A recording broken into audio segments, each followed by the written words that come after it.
The different story में आपका स्वागत है। चलो शुरू करते हैं मोटिवेशन कहानी जिसका नाम है कूड़े से करोड़पति। एक झोपड़ी वाले की जिद। रवि का जन्म शहर के बाहरी हिस्से में एक गंदी झुग्गी में हुआ, जहां हर दीवार पर नमी थी, हर कोने में गंदगी और हर सपने पर गरीबी की धूल जमी थी। रवि की मां सीता रोज सुबह झाड़ू पोछा करती और पिता मदन शराब और गुस्से में डूबे रहते। रात के अंधेरे में झोपड़ी की दीवारों से बारिश टपकती थी। माँ एक थाली में सूखी रोटी और नमक रखती। खा ले बेटा, कल कुछ अच्छा मिलेगा। रवि मुस्कुरा कर बोलता, माँ कल मैं बड़ा आदमी बनूंगा, हमारे घर में भी छत नहीं टपकेगी। सीता उसकी आंखों में देखती। उन्हीं आंखों में एक वादा था जो जिंदगी से बड़ा था। हर सुबह रवि अपनी पुरानी बोरी लेकर निकलता। कूड़े के ढेर पर दौड़ते बच्चों की भीड़ में वो सबसे छोटा था, पर सबसे तेज, क्योंकि उसे सिर्फ बॉटल ही नहीं मौके चाहिए थे। सड़क किनारे धूप में खड़े होकर वो प्लास्टिक बॉटल्स अलग करता। गरम जमीन पर पैर जलते, पर दिल नहीं रुकता। पास खड़े बच्चे चिल्लाते, ए कूड़ा वाले, तू भी कभी कुछ बनेगा क्या? रवि मुस्कुराकर बोला, हाँ, पर तेरे जैसा नहीं बनूंगा। रात को वही लड़का एक मोबाइल दुकान के बाहर जाकर खड़ा होता, जहां डिस्प्ले में चल रहा होता how to start your own business. अंग्रेजी समझ नहीं आती थी, पर रवि आंखों से सीखता था। लोग कैसे सोचते हैं, कैसे हार के बाद भी उठते हैं। उसका सपना था, एक दिन मैं अपना काम करूंगा अपने नाम से। एक दिन उसने बोतलें बेचकर 500 रुपए जोड़े। उसने सोचा, अब मैं कुछ बड़ा करूंगा। सड़क किनारे एक जूस का ठेला लगाया। प्लास्टिक के ग्लास, पुराने बर्फ के टुकड़े और दिल में आग।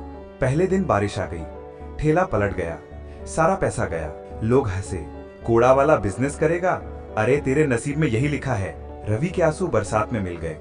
वो चुपचाप ठेले के टूटे हिस्से उठाकर बोला, आज ये ठेला टूटा है, पर मैं नहीं टूटा। उस रात उसने माँ से कहा, माँ अगर भगवान ने मुझे गरीब बनाया है तो मैं उसे दिखाऊंगा कि गरीब भी इतिहास लिख सकता है।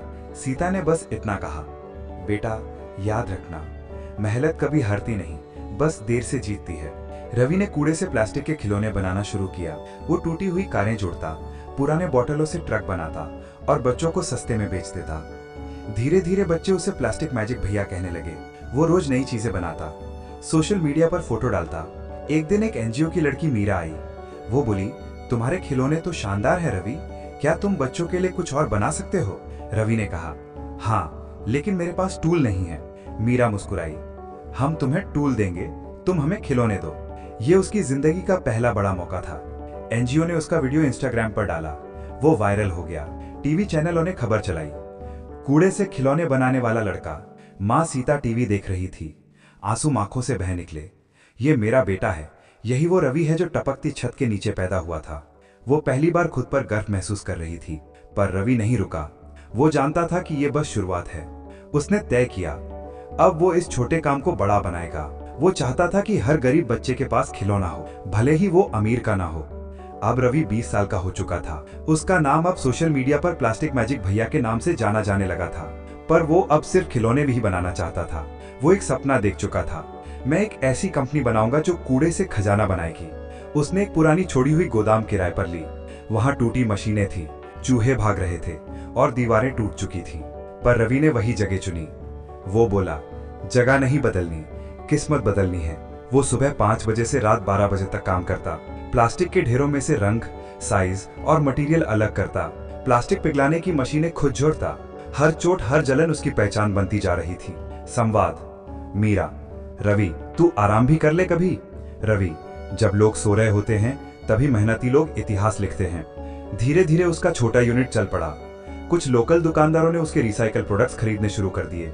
सब कुछ अच्छा लग रहा था, पर किस्मत ने फिर वार किया।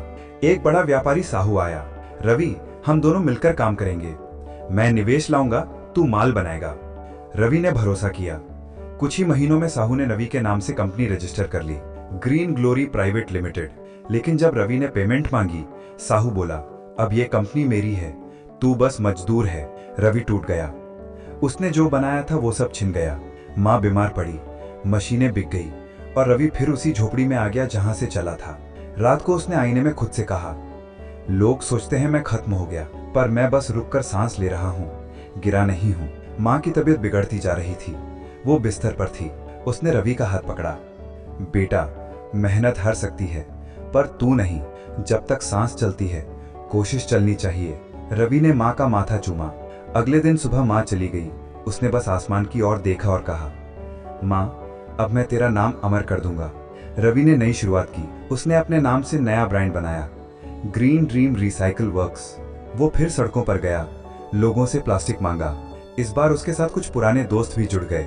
मीरा ने उसे फिर से सपोर्ट किया।